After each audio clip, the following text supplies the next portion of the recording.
The difference between a boutique interior design firm and a regular interior design firm and somebody working independently on their own is the size of the scope of the projects you can handle, as well as the size of the quantity of the projects you can handle.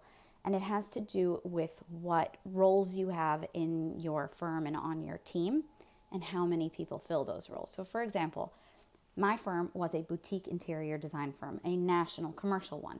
So we were handling large scope projects, large size commercial projects, but we were boutique in that we weren't a lot of people, but we had the right people to fill each role for each part of the design and project management process. So we had somebody handling purchasing and tracking. We had somebody handling documentation and drawings. We had design team members, but we didn't have a lot of each of those. So we could handle big projects that really required people handling each part, but we couldn't handle a large volume of them.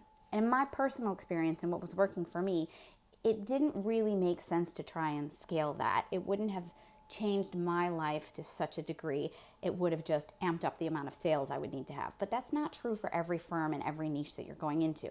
So that's partially why I created the personality quiz, the free personality quiz. And that's why I talk about this so much in the crash course.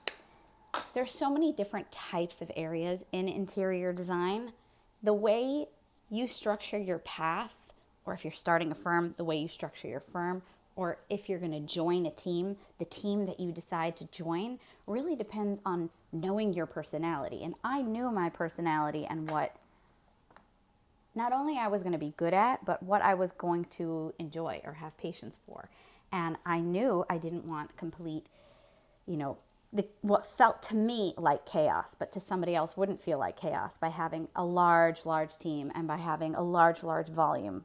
But I also knew that I needed to do commercial projects more, or if I was going to do residential, it was going to be for like bachelors who don't really get involved in the design process. So I knew my personality type and I naturally built out the path that was right for me. But it took me years to do that. And I created this platform to help you guys get there a little faster.